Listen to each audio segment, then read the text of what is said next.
Good morning माँ। Good morning भाभी। Good morning. ये कहाँ, ईशा कहाँ गई? आज तो मार्शल उसे स्कूल छोड़ने गया है।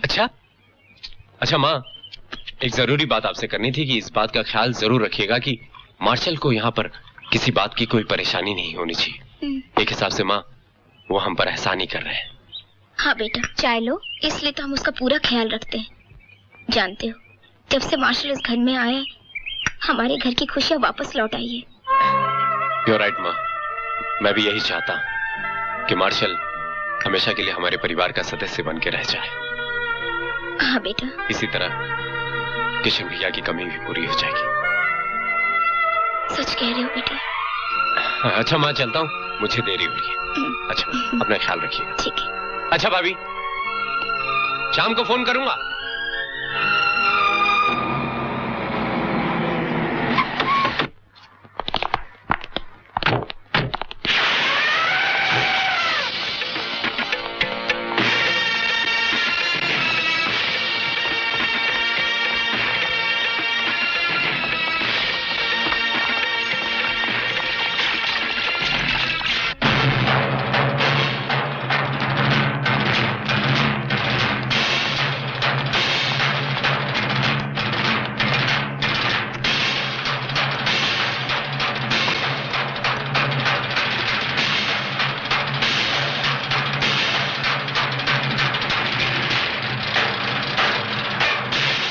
सियाने, क्या देखता है?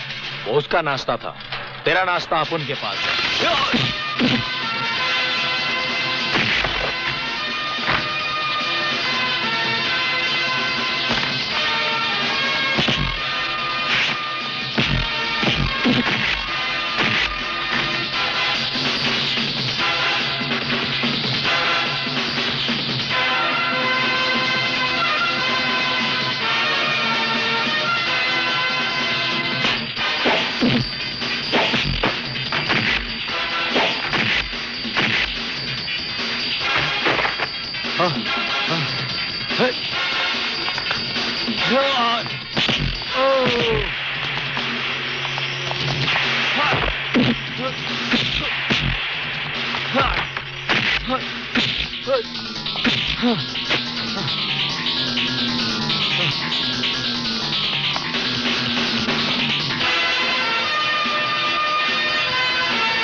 सर, मुंबई से एक फरार मुजरिम की ये फाइल आई है। मुंबई पुलिस को शक है कि यह खतरनाक अपराधी इसी शहर में कहीं छुपा हुआ है।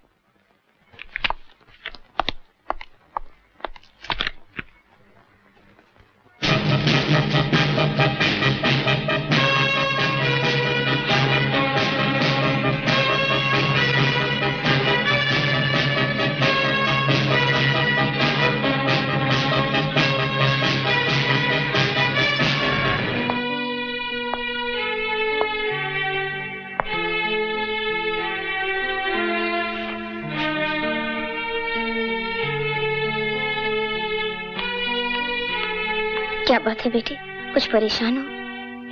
नहीं, ऐसा कुछ नहीं। बोलिए, क्या बात है? वो मैं तुमसे कुछ मशवरा करना चाह रही थी।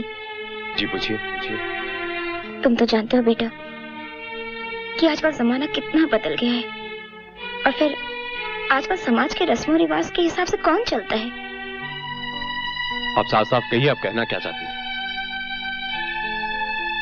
मैं मार्शल और किरण के रिश्ते के बारे में सोच रही थी। नहीं माँ, मेरे ख्याल से ऐसा करना इस वक्त ठीक नहीं होगा।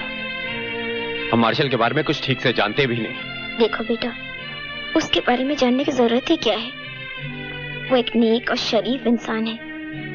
फिर वो हमारी ईशा को भी अपनी बेटी की तरह चाहता है। बेटी, अगर हमारे किरण का घर दोबारा बस जाए तो सबसे ज्यादा खुशी मुझे होगी। ठीक है माँ, मैं मौका देखकर बात करूंगा।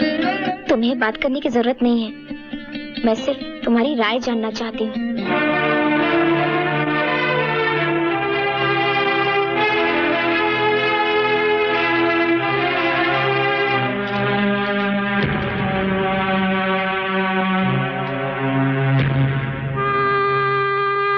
क्या बात है? तुम काफी डिस्टर्ब लग रहे हो। हाँ सुनो, वेरी डिस्टर्ब। मैं बहुत परेशान हूँ। मुझसे कहो, शायद मैं तुम्हारी कुछ मदद कर सकूं। सोनम, एक ऐसा कड़वा सच मुझे मालूम हुआ है जिसका तुम एहसास नहीं कर सकती हो। हमारे घर जो इंसान रह रहा है, जिसका नाम मार्शल है, तुम अच्छी तरह जानती हो। भैया का हमशक्ल, ऐसी बात पता चली कि वो एक पेशेवर कातिल है। क्या? He's a professional killer? हाँ, बैंगलोर से उसकी फाइल आई है। वो एक फरार मुजरिम है। ये तुमने क्या सोचा है? फर्ज का तकाजा ये कहता है कि मुझे उसे गिरफ्तार कर लेना चाहिए, लेकिन मगर ये मत भूलो कि अगर वो एक कातिल है तो साथ में दूसरी तरफ वो एक मसीहा भी है, और उसी की वजह से तुम्हारी भतीजी को नई जिंदगी मिली है। मुझे भी तो इस बात का एहसास है सोनम, इसीलिए तो मैं इतना परेशान हूँ। I really don't know what to do. फिलहाल तुम फर्ज को भूल जाओ और इंसानियत को निभाने की कोशिश करो। अब तुम ये बात अपने दिमाग से निकाल दो कि मार्शल के खिलाफ तुम्हारे पास कोई फाइल आई थी।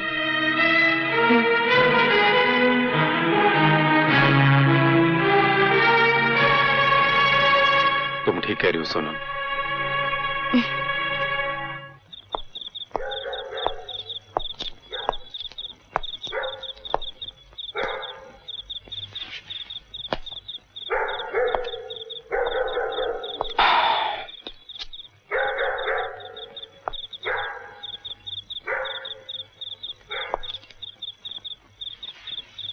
क्या बात है दीपेश? तुम्हारे चेहरे पे बहुत सारे सवालात देख रहा हूं। कहीं ऐसा तो नहीं तुम्हें मेरी असलियत का पता चल गया है? Yes, I got to know that you're a professional killer. कितना अजीब इत्तेफाक है। एक पेशावर कातिल एक पुलिस ऑफिसर के घर में छिपा हुआ है। तुम्हारा सोचना गलत है दीपेश। पुलिस या कानून के डर से मैं इस घर में रहने नहीं आया, बल्कि तुम्हारी भतीजी के अंदर मुझे मेरी बेटी नजर आई। इसलिए जब तुमने मुझसे रिक्वेस्ट की तो मैं यहां रहने के लिए तैयार हो गया। लेकिन अब तुम्हें मेरी असलियत का पता चल गया है, इसलिए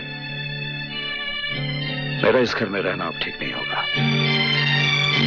मैं अभी और इसी वक्त ये घर छोड़कर जा रहा हूं। अगर तुम्हारा फर्ज गोली मारने पर तुम्हें मजबूर करे तो डू नॉट हेजिटेट, फायर। आपका सोचना बिल्कुल गलत है। पुलिस या कानून को जिस मार्शल की तलाश है वो मेरे घर में नहीं है। मैं जिस मार्शल को जानता हूं वो कातिल नहीं बल्कि मसीहा है, जिसने मेरी भतीजी को नई जिंदगी दी है। आज इस घर में जो खुशियां हैं वो सब आप ही की बदौलत है, और मैं आपको गिरफ्तार करके अपने घर के इस सुख और शांति को बर्बाद नहीं करना चाहता हूं।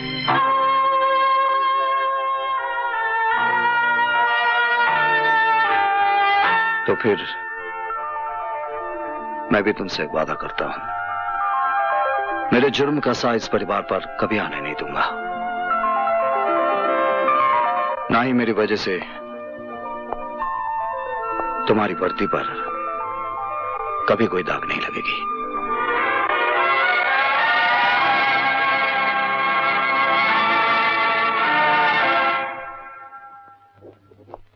मैं आपकी बात समझ गया हूं माँ जी,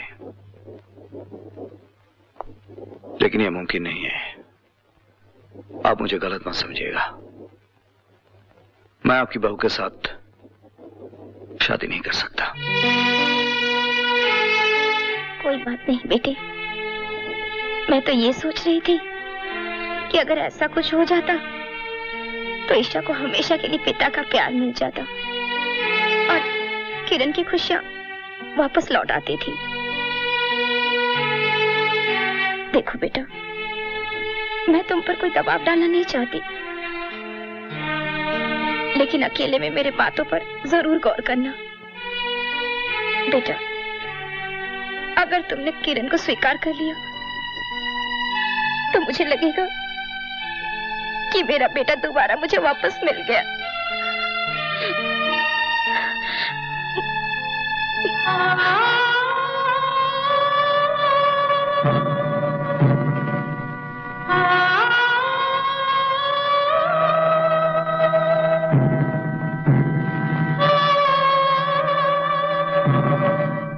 इन्फॉर्मेशन के मुताबिक उन दोनों का नाम माइकल और सपना है।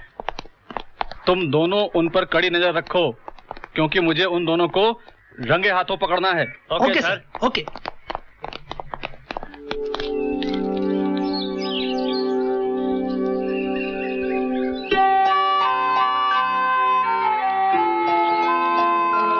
तुम मुझे इस सुनसान जगह पर क्यों लेकर आई हो? तुमसे प्यार करने के लिए। लेकिन तुम मुझे जो प्यार करना चाहती हो, उसके लिए तो तुम्हें होटल का कमरा चाहिए। घबराओ मत, होटल का सारा मजा मैं तुम्हें यहीं दूंगी। शराफत से जेब में जितना पैसा है मेरे हवाले कर दो। पैसे तो लेकर मैं चलता नहीं। हाँ? हाँ, मेरे पास क्रेडिट कार्ड है, चाहिए तो ले लो। ज्यादा होशियारी करने की कोशिश की ना तो लोगों को चिल्ला चिल्ला कर कहूंगी तू मेरा बलात्कार करना चाहता है। चिल्लाओ, बचाओ, बचाओ, बचाओ, बचाओ, बचाओ, बचाओ। इंस्पेक्टर साहब, ये मुझे फुसलाकर यहाँ लाया और मेरा बलात्कार करना चाहता है। बलात्कार यानी कि रेप, जिना, बिल, जबर, फरियादी फिक्र करने की कोई जरूरत नहीं है। मैं हूं पी के मस्त, तबीयत से स्वस्थ, मिजाज का बहुत सख्त। बलात्कार रेप करने की सजा जानता है, 7.5 साल कैद मामुशक्कत सजा। अब तेरी जेब में जितने पैसे हो हम दोनों के हवाले कर दे शराफत से। हवलदार, गिरफ्तार कर लो इन दोनों को। हवलदार, काफी दिनों से तलाश थी इन दोनों की। ये असली क्या हवलदार है? मैं ही हूं असली इंस्पेक्टर। लेकर जाओ इन दोनों को।